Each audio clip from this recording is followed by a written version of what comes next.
Hey friends, welcome back to Mark Remeets World. I am your host, Mark Levy, and I am so unbelievably excited to bring you our new episode today. If you know what this is a Boy Meets World rewatch show, and myself and a friend, we watch an episode of Boy Meets World every week, and you can watch along too. In fact, I would even recommend you watch along today's episode before you watch what you are watching, unless that is your thing. Today we watch season 2, episode 6 with Who's Afraid of Cory Wolf. If you haven't had a chance to watch that yet, I highly recommend you watch that on Disney Plus or Daily Motion. You get lucky in a syndication. You take a time machine back to October 28th, 1994. Whatever works, I will be here waiting for you.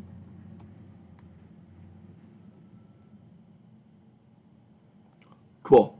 Awesome. So when we get back from the jump, you'll see myself and my dear friend Josh Benjamin talk about this episode. See you there. And we're back. I am so happy to be back again with one of my dear, beautiful friends who saw him 2 episodes again. Well, 1 episode ago. You saw recently. The one, the only, Josh Benjamin. I just want to make this clear right now before we start talking about the episode.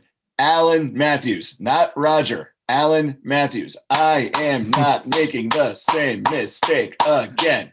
Alan Matthews, Dad of the Year. You literally call him Roger every episode, except not today. I am not going to do it today. And he's a very small role this episode too, which is really fun. Very small role, but also has a really nice moment with Cory. I forgot how much I enjoyed this episode. I have very strong opinions about this episode. I don't like the Halloween episodes of Boy Meets World traditionally, and this is like the reason why. Mm-hmm. Because like when Boy Meets World gets outside the Boy Meets World like safety cute TJF bubble into like something weird, sure. It goes so out of left field that it's like this is probably the best one of them all. But it's like, you remember that episode when Cory becomes a werewolf? I like it because it gets so weird and out of the box. And I like that. That's a thing that I'm like all about. So we're talking today about episode number 6 of season 2, Who's Afraid of Cory Wolf, which aired on October. Afraid of Cory Wolf, Cory Wolf, Cory Wolf. And it was released on October 28th, 1994, written by both Mark Levy and Howard Busgang, directed by David Schrader. The plot of the episode is a wolf is loose in Philadelphia, and Cory got bitten by the wolf and maybe turning into a werewolf. Or is it just puberty?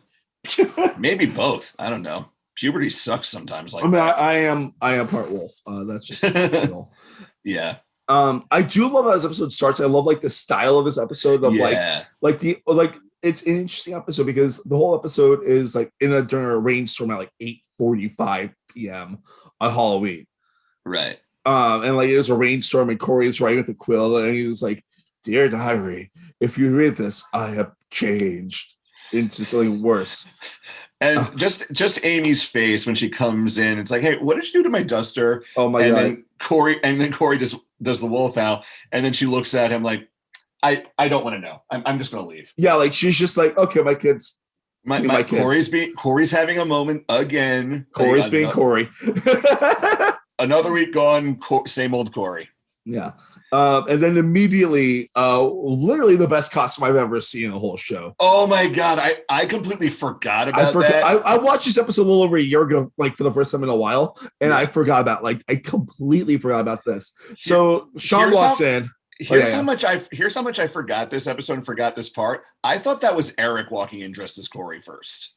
And then maybe it was because I was overtired when I watched it last night, but then all of a sudden he takes like the Screech Powers Cory Matthews wig off and it's Sean. And I just went like, whoa, it's Ryder Strong.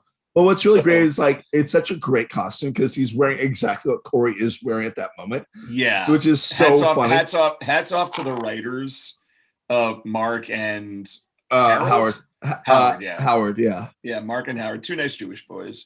Mark and Howard. Busgang, what a great last name though. Busgang, Blutman, come on. Those names are circumcised. Mark and I are both Jewish folks. We can make these jokes. We can make these jokes, yes. So so basically what happens in Sean is dressed exactly like Cory for all, like exactly like Cory for Halloween, and there's like a really funny joke really quickly where Sean's like, we gotta be getting ready before Topanga's here. He's like, Topanga's gonna see me all on all fours, and you're like, ugh. You know what? I could make another joke related to Topanga and all fours, but they're kids in this episode. We're not going to do that. We're not going to do that. Don't touch that until at least they're in college, man. Yeah, seriously. And that's a few more seasons for this show. Like a few more years this show. So Cory starts telling Sean a story, and it flashbacks to the night before.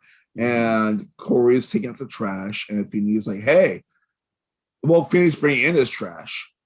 And it's like the reverse of what you're supposed to do with trash living in the suburbs. Yeah, and you find out that a wolf got loose from the zoo. Yeah, and that's why Feeney's bringing his trash. Not just any zoo, the Philadelphia Zoo. Which, if you've been to the Philadelphia Zoo, they take really good care of the animals there. So if an animal does escape, it means it worked hard to escape. Oh, I did not know that about I don't follow the zoo culture. The Philadelphia, Caitlin and I love going to zoos. Like whenever we're on vacation, we're like, hey, is there a zoo? Is there an aquarium we can check out? But the Philadelphia Zoo, it's not as big or as expansive as the Bronx Zoo, which to me, Bronx and San Diego are 1 and 1A.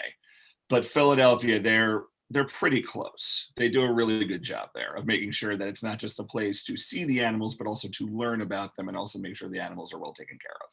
So point being, if a wolf is going to escape from the Philadelphia Zoo, it means that's one smart wolf and everyone should be hella scared. And Cory immediately is hella scared. Yeah. And then he hears rustling in the bush. He thinks it's Eric. Then he thinks it's Sean. Eric with a girl. And then the camera zooms in from the bush point of view, and the camera's just shaking. He's like, hey, what's and it's way to go full Blair Witch with your computer there, man. That was impressive. I mean, that wasn't my actual computer, that was my webcam. Webcam attached to my computer, so that's why I did that. That would have been really insane to actually move my computer. Whoa, my mic fell. Okay, all right. I tried to be silly with my camera, and then my mic fell. So we're not going to do that again. Okay. No, we're not. But we get that kind of angle where whatever this beast is, which might be the wolf, might not be the wolf. Yeah. That small enough to fit in a small bush, attacks Cory. And Cory is convinced he got bitten by the wolf. Yep. And so the wolf attacks Cory. And what's funny is Cory shows Sean his bite, and he's like, see, and Sean's like, I don't see anything. And he's like, it's because it's a wolf bite. They become overnight. Yeah. And yeah. I know there's a joke that I'm forgetting right now, which is okay. Just the whole thing, that they did a really good job of taking all the various tropes from the original Wolfman with Lon Chaney Jr. Yeah. And they did a really good job of sort of parodying that. And just between the pentacle and looking for the bite mark. Yeah. This, that, and the other, all the various imagery that they conjured up. Yeah.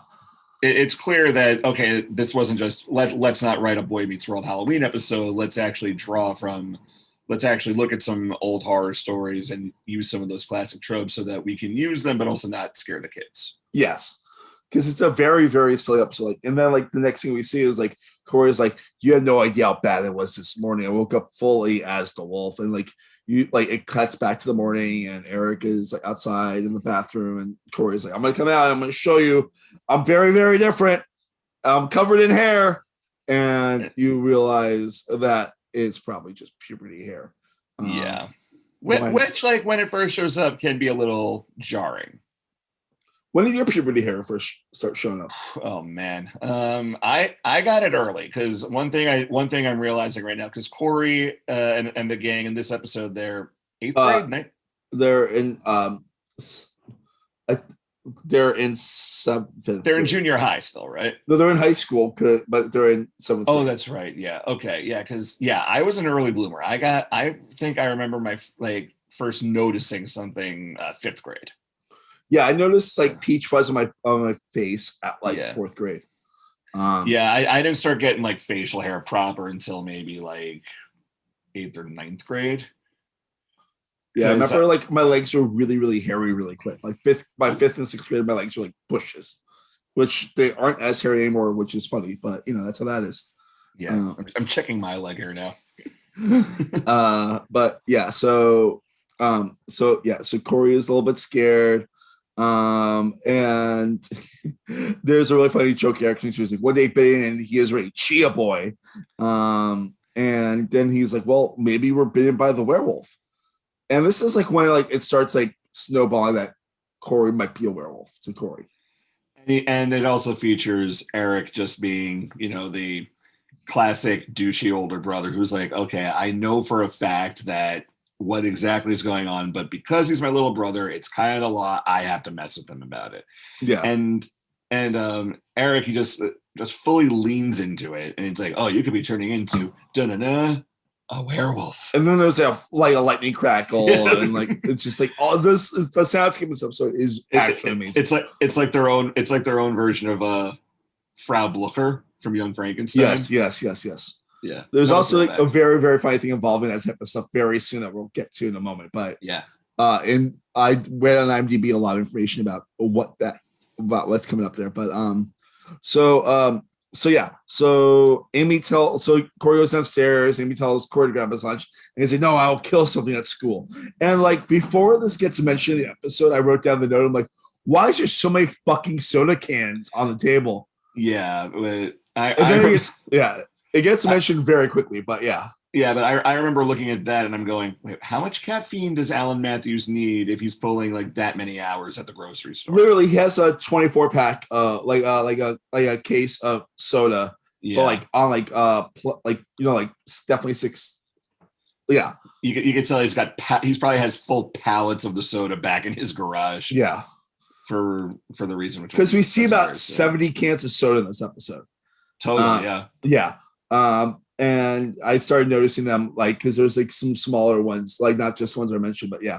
But so you find out quickly that that heist happened, and they think that someone left 3 carats of 3 carat diamonds. Inside a soda can. So Alan's just checking them all, because it's worth a lot of money. But yeah, this is like a really sweet scene. And I liked how it went. And then Cory mentions, this is so fucking insane what's about to happen. I can't believe this is a part of the episode. What's about to bring up. So Cory goes to get yogurt. And oh god. And the yogurt guy is played by a character actor. What was his name? I had it there a moment ago. I looked it up earlier too because I thought Don Calfa. Yeah, I thought he was the guy from The Burbs, like the creepy neighbor dude, but no, it's not that guy. That guy, I think, was the one that you're thinking of. Brother Theodore is what I'm thinking. I think he already passed away at that point. Yeah, probably. Because everyone else that was in The Burbs in that household was alive to like 99 at least. Yeah. But we can talk about The Burbs all we want. Yeah. But so he goes to the yogurt shop, and like the yogurt guy is like a creepy guy, like a creepy East European guy with like that thick kind of Transylvanian cliche accent. Yeah. And I wrote down what the flavors of yogurt were because they were very, very funny to me. Blood and guts. Which is like a strawberry. Bucket of guts. No, blood. A bucket of blood is just strawberry. Bucket of guts, more or less like chocolate. Smash and severed intestines. I don't recommend that. And it's just like, and Cory asks for a bucket of blood and a bucket of guts mixed together, which is, strawberry, chocolate, totally normal. And then he's like, that's not, I can't get that because I'm allergic to strawberries, but you are? Yeah, and I still eat them because it's not like a deathly allergy. It's just something where I eat them and then I get a rash on my arms or on my calves.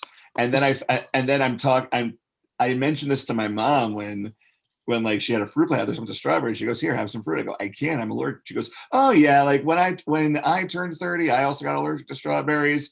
And then my big sister, she goes, "Oh yeah, that was raspberries for me." And so apparently, people in my family get allergic to berries after they turn 30. Which sucks, because berries are like the best. I know. Like, is it for your allergy? Is it like anything that it touches, or? No, I mean like. It's strawberries or any like distillation thereof. Usually, half the time I just deal with the itchiness. But would strawberry ice yogurt flavoring fuck you up? No, I wouldn't get sick from eating it. I would just get a rash later. Anything that's got the strawberry flavor to it, even. Yeah. Wow. Yeah. Like I remember like even artificially like done. Yeah. Actually, I haven't tried drinking strawberry soda, so maybe I'll give that a whirl. But strawberry milk I cannot have. But all right, so note to self: don't bring you strawberry milk. No, please bring me strawberries because I just want to deal with the rash because strawberries taste good. So they're really tasty, yeah. Back to the yogurt shop. So Cory pays the guy the money, and then the guy opens up the door like to go to the back. Which if you're a kid, that's like club access. Yes, and he's like, let me show you something. And it's Madame Ospenskaya, who's played by Phyllis Diller, which made me so happy when I recognized Phyllis Diller in this episode. I'm like, yeah, queen of comedy. I know, like you gotta love when she does that type of stuff. So I was looking at IMDb about like trivia about this episode, and so Madame Ospenskaya is named after Maria Ospenskaya, who played the gypsy woman Maleva in The Wolfman in 1941 and Frankenstein meets the Wolfman in 1943. Mm-hmm. So hence why this character was that kind of cliche gypsy character. So she also has the can of soda by her. And she's like trying to give Cory his like fortune or whatever. This is such a weird yogurt shop. Like you get yogurt and then you get a fortune reading. Like what?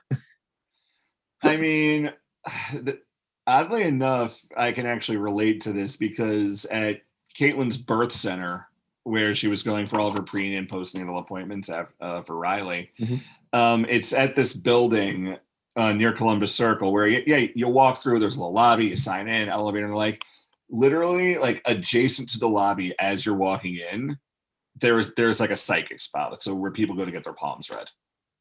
This is a yogurt shop where if you pay $5, you get yogurt and a psychic reading. Yeah, and and I'm just saying, having your palm read in just a regular office building, that's like kind of the same thing. Like you're going to an appointment and then you get your palm read. So all right, that's fair. And so then again, it's Philadelphia, so we can't put anything past the city where its fans in celebration of winning the Super Bowl destroy the town. I mean, that's how it happens sometimes, you know. So Cory is like just like being anxious for what's happening. He offers her $5 to read him, and she tells him that a pentagram is going to appear in his hand, and he's going to kill a woman that he cares about.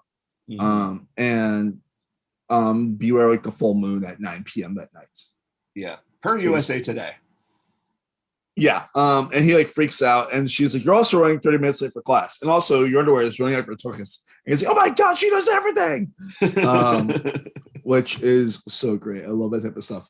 So then we got like our one bit in school this episode, and I find it fascinating that Turner is teaching him about Lord of the Flies, and I don't know, it just I don't know, I find that fascinating.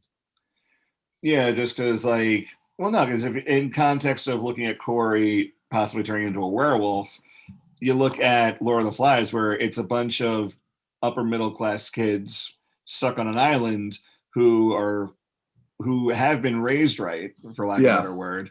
But then all of a sudden, because they're on a desert island and everything's changing, there's a lot of panic, there's a lot of anxiety, there's a lot of everything. Their feral instincts take over. Oh, that's true too. I didn't even think that much into it. I was just like, oh, that's cool. They teach you. Yeah, I mean, like I haven't. God, I don't even remember if I've read Lord of the Flies. But just between that, where you have no idea what's going on, you don't know what's going to happen at any given moment. At some point, the panic's going to take over, and you're going to start acting crazy. Yeah. Like even today, like as a parent, when you have no idea what's going on, sometimes you just kind of go wild, like like what's happening? I mean, I can't even imagine what it's been like for you raising the beginnings of a child's life. Since November. It's very, very hard and emotionally draining. I'm not ashamed to admit that, like, and I'm only just realizing that there's definitely been some postpartum depression here and there, but at the same time, like, then my daughter smiles at me when I do like airplane with her, and it makes it all worth it. Yeah. It's hard. It sucks at times. And like, yeah, you're gonna go crazy and kind of go feral, like we said with Lord of the Flies, and now Cory is the werewolf. But then like once the sky clears, for lack of a better word, everything seems to make sense, and you know everything's gonna be okay. Yeah.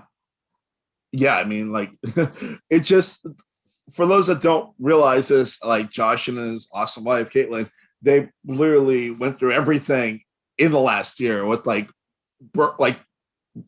the whole basically the whole 9 months of the pregnancy, and then giving birth and raising an awesome kid that I cannot wait to meet officially. She can't wait to meet you either. I can't wait to see y'all because I fucking love y'all. And I can't wait to spoil that kid with the little things I can spoil her with. So it's also funny. It's like Sean's like, yeah, I read this book somehow. Probably also because Sean's lived the book, because you know it's Lord of the Flies and he's a kid. And then so Cory runs in, he's covered in sweat. Cory tells Sean where he was. Sean like completely mishears him. I forget what Sean said. And then Cory's like, fine, I'll write a note. And then like turns like, oh, you're doing good, Cory. You're right. You're taking notes in class, even though you have no idea what's going on. Yeah. And then like turns like, let me see the note. And then Cory does so like right in his mouth thing, and he's like, oh no. And maybe he is a werewolf. And that's also part of what Austin Sky says. Like, you're gonna get a hunger for things that you don't normally eat. Paper. Yeah. And then like the class is over, and Turner's like, okay, Cory, I gotta talk to you. Cory sits on Turner's desk. He picks up Turner's keys. I look, Turner's keys are just on the desk. Yeah, that's a good point. Like, I literally had to rewind it because I'm like, how the fuck did Cory get Turner's keys? Yeah, because like if I was a teacher, where would I put my keys? Like in my pocket or in my jacket? Maybe like keep them in my jacket, because like.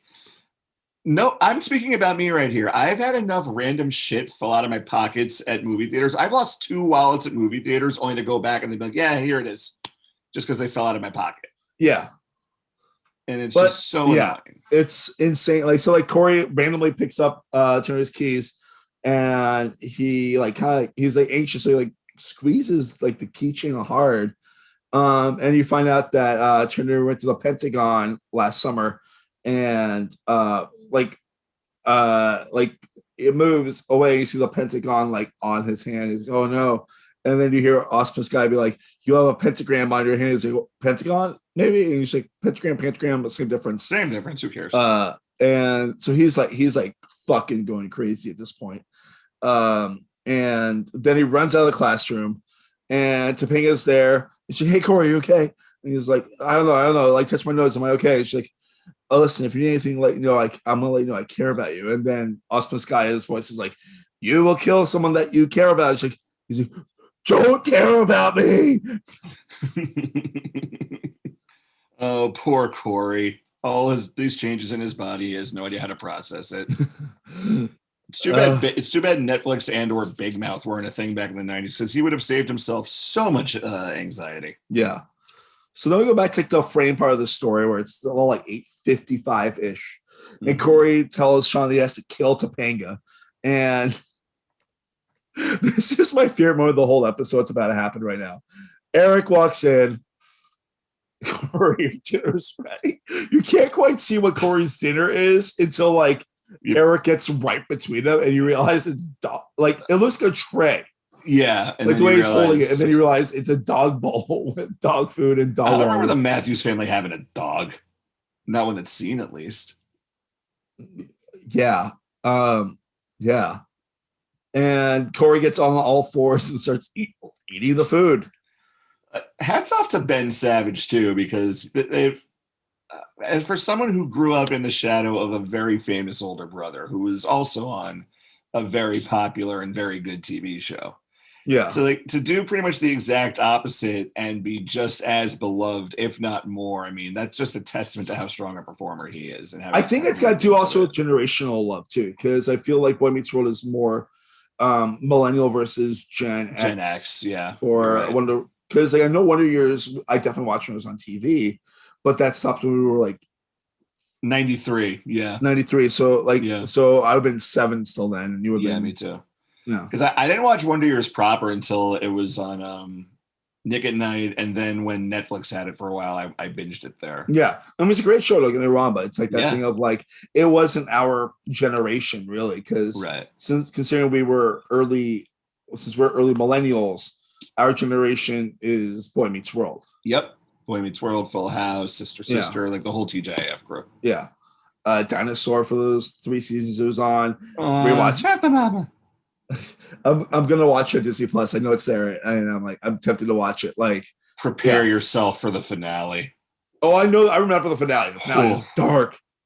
Oof, man, I was not anticipating that one.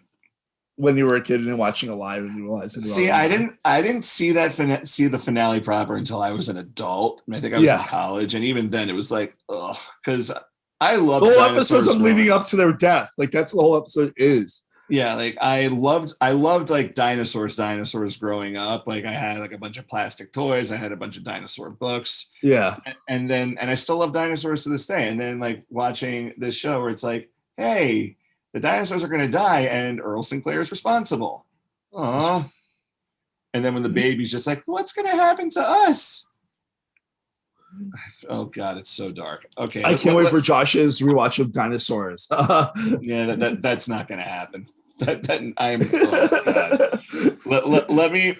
my kid get to a point where she can walk and talk first, and I can deal with all those kinds of emotions at once. So, oh no, that's what your podcast is going to be. Riley, you watching every episode with Riley when like Riley's like 4 years when Riley is old enough to comprehend the show a little bit. Oh. Then again, like she'll probably be like the super tough kid from Vermont, like her mom, and maybe she'll be like, "Hey, I'm 4. Let's spend 3 hours playing Five Nights at Freddy's." So I've never played Five Nights at Freddy's because that game was scary as shit. I played it for a little bit and then I got bored, so then I just got entertained watching all the jump scares on YouTube. Fair. So we cut back to the story, and I apologize because Awesome Guy is like 9 p.m. is when the full moon is. Watch out. And she asks if he killed a girl, and he's like no, and then he like runs away because he's terrified that he's becoming a werewolf. Then we get like our one and only appearance of Morgan in this episode, and God, I love when they're like. Just literally, the writers are just like, we don't know what we're doing with Morgan anymore. Let's just put her in a devil costume. Well, she's a little devil. Yeah. And then like, so Alan and Amy come home from the grocery store, and Cory's like, did you get my stuff? And she's like, and Amy's like, silver bullets, gun. Sorry, they were out a gun. Wolfbane. Yeah. And they dump out, and you realize just a whole bunch of candy for kids and like Morgan's gummy worms. And Cory's just losing his fucking mind at this point. He's gone.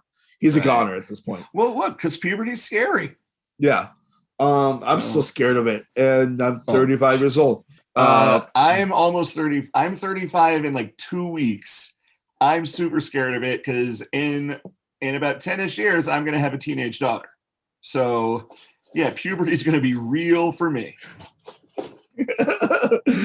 Josh just is like, how many baseball bats can I have around the house to scare guys with? How many, or rather, how am I going to need to like nail my bedroom door shut to protect myself and Caitlin?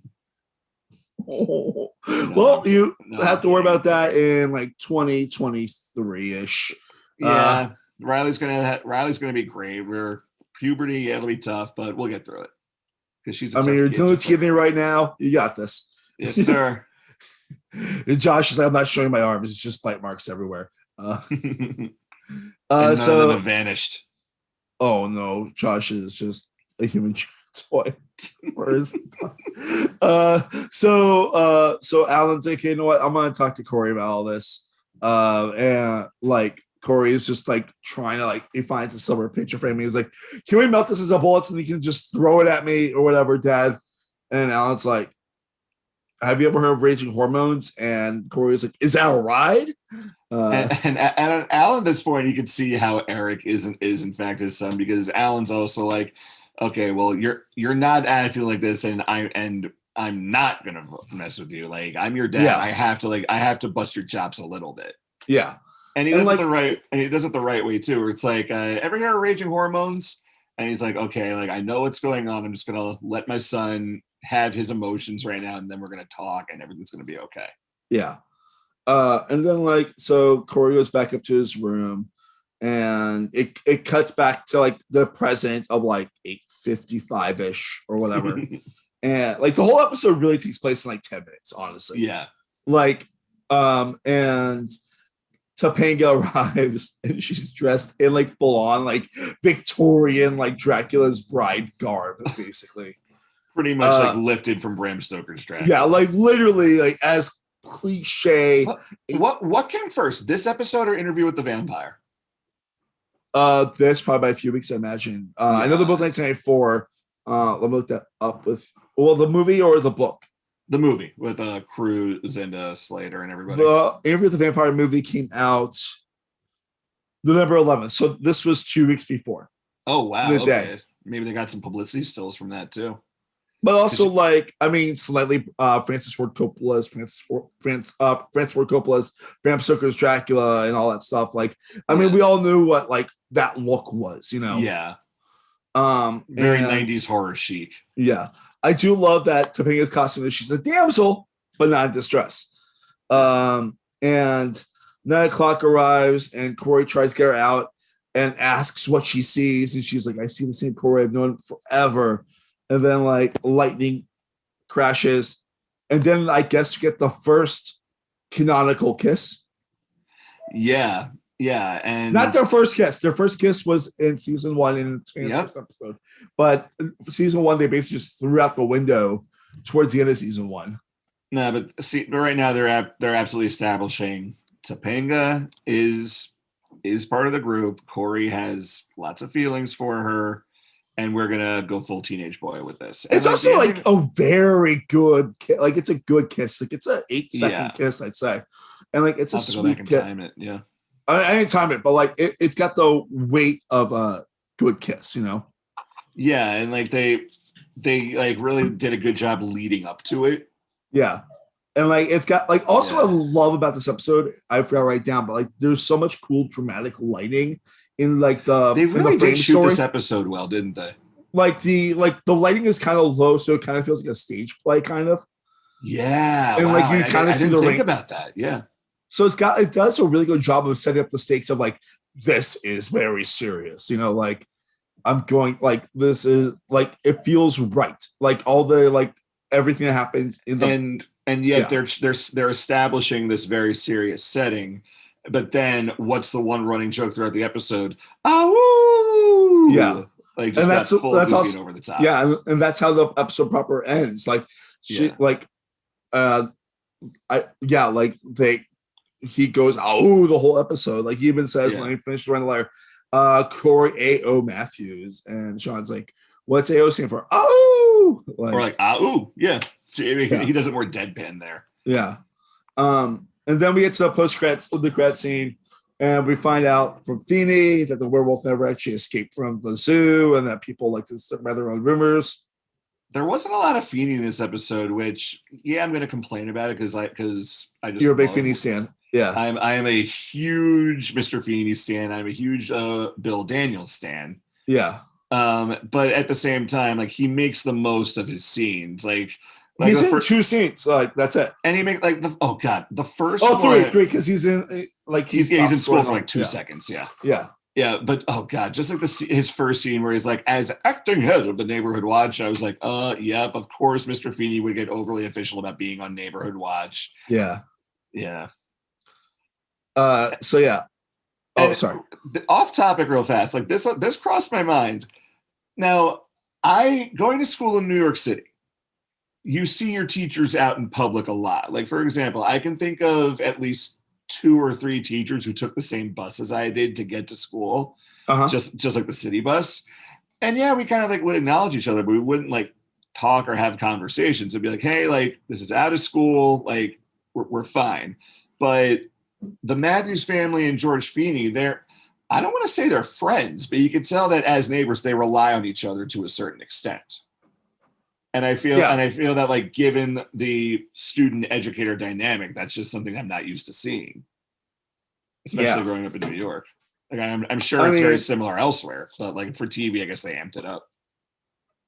I mean, I'm from the suburbs, so like my brain, like I remember like seeing my teachers everywhere, like at malls and stuff like that too. Well, So there's also that Calvin and Hobbes strip where Calvin's mom is like, "Hey, I saw your teacher, Miss Wormwood, in the supermarket today. She said to say hi," and Calvin's like, "You saw her at the supermarket?" Because like for context, this strip came out during the summer when Calvin's on summer vacation. yeah, and she said, like, "Yeah, like of course I saw her in the supermarket. Like why wouldn't she be there?" And Calvin goes, "I don't know. I just kind of assumed teachers slept in coffins all summer." So you read that as a kid, as an adult, and you realize, okay, like that line of thinking does not make sense. But if you're a kid who has issues at school, has issues listening to the teacher, and has sort of like that warped mindset, then of course your tiny little human brain would go towards, okay, yeah, teachers are vampires who only come out 9 months out of the year. Yeah. So. And then, so like we get the payoff in two different jokes to a certain extent. Mm-hmm. So like Cory's got the recycling, and like Feeney was like, well, you know, don't always trust the rumors. And then he picks up one of the cans, shakes it, and then puts it down, and like goes inside. Then we hear the rustling inside the bush, and Cory is like, okay, so if you're not a wolf, what are you? You find out it's a cute, adorable rabbit. So the cutest, adorable rabbit. The most adorable brown rabbit that's probably like just a full-size adult rabbit, pretty much. Mm-hmm. And then like he picks up and says, "Oh, you're so adorable. I'm just weird. I got scared by you." Then it growls like a horrifying growl, and then he's like, "Okay, cool." It's Benicula, another '90s throwback right there. Oh yes. Oh wow. I don't get to throw out Benicula very often, but when I do, yeah. For context, folks, there are a series of like children's novels or young adult novels, whatever you want to call them, where there's a bunch of pets in a house. There's a dog and a cat. They all talk to each other. But there's also a rabbit named Benicula who turns out to be a vampire. So it's so great. Anything else about this episode before we get to our superlatives? I'm sorry, say that again? Anything else want to talk about this episode before we get to superlatives? This episode really just reminded me how much I love Halloween and loved it when I was a kid. Yeah. Because like Cory for me is me at Halloween, or at least how I was like early on, because I'm not super intense with costumes as I used to be. And I look forward to getting back that way once Riley starts getting older. But I remember like, this is the costume I'm going to do. This is where I'm going to go. These are the parties I'm going to. I'm going to get candy here. Yeah. Like coordinating with friends. Hey, who's dressing up as what? So we don't have doubles. Yeah. And it was just kind of like a nice little reminder of like, I remember when I used to treat Halloween like this. Yeah. Like I was a big Halloween kid. I always was a costume and a bag kid, but like always, as an only child, my parents let me go a little bit expensive with that type of stuff back then. Sure. Cool. Let's bring up our only thing for this thing that we got to talk about. Betsy Reynolds, greatest mom in the world. A one, 2, 3, 4. Betsy Reynolds, the best TV mom. Yeah. She is. It's not the best episode for her though. She's only episode for like 2 minutes tops. This is very much like a kid-centric episode. Like the adults are just kind of there as needed. They're not overly important to the story. I mean, I dare say she's the less important parent in this episode, which that does happen sometimes. Yeah. But like in a kid-centric episode, normally, no, her and Alan do take turns a lot, I feel like, in the kid-centric episodes. But I love that. Like, I love that we get a lot of good comedy from her in this, with the whole like gun and also the feather in the beginning. Yeah, because like Betsy Randall, she's very. I had a theater professor in college who would always say, so and so is a good face actor, which means that they're good at like using their face. Yeah. And in the beginning with the feather duster, Cory like, oh, and she just like, I'm out. Like she doesn't even react to him. She just leaves the room, and that's a genius piece of acting. Yes. But like you said, like even though she and Alan aren't really in this episode much, they really make the most of their screen time. It's very much, okay, my kid's going through puberty. I'm going to find some sock that's covered in spunk soon. Man. Oh, God. Oh, God. Can I actually have a really funny spunk sock story. You gotta tell me now. Yeah. So when I was in college, I was auditioning for some, I can't remember what, but I had to do a monologue and a song. And I said, Yeah. you know, for the song, I'm going to do something from Avenue Q. And so what I did was I made a little sock puppet. And it's like, okay, it's great. And I had it ready to go. I had a whole face on it. And I'm doing the song, and I realize everyone at the audition has big eyes at the sock. My roommate, the comedian, not the actual comedian, I'm actually being sarcastic when I'm the comedian. He thought it'd be Okay. funny, so that I'm holding the sock like this. All the way down here, he basically wrote cum sock in big Sharpie letters. And I had no idea it was there until after the fact. I did not get the part. Like, I wasn't really expecting it anyway. But I looked at him, I was like, dude, I just auditioned in front of a bunch of people at this. And he thought it was very funny. And oh man, jeez. That's a lot more PG than I thought it was gonna be. I'm like, oh no. Yeah, sorry, folks. Oh, We got very Sean William Scott circa 2003. oh, I'm very okay with that. I'm very okay with that. You know that. Yeah. Okay, but yeah, I mean, it was a fun episode for her. Not the best, not the biggest, but what we got of her, we liked. That's the best way to put that. Yeah, absolutely. All right, so let's do our episode MVPs.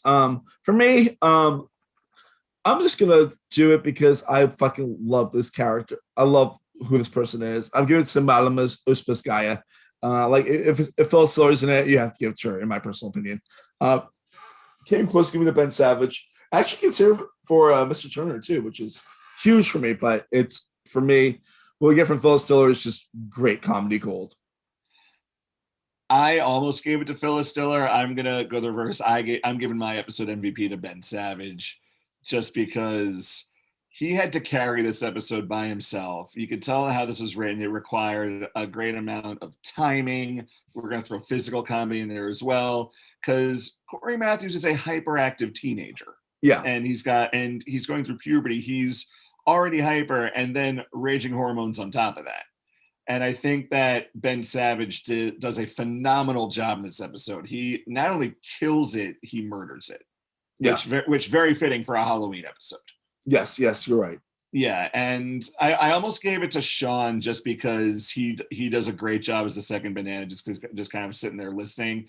And then and Ryder Strong, as much as we like to knock him, his time was good too. But hands down, Cory Matthews, Ben Savage, the real MVP of Who's Afraid of Cory Wolf. I mean, you're right. It's a very strong Cory episode. As much as I don't love this episode, I will admit it's a good Cory episode. Right. And it's a great Ben Savage is a good young actor episode, which we don't get that too often.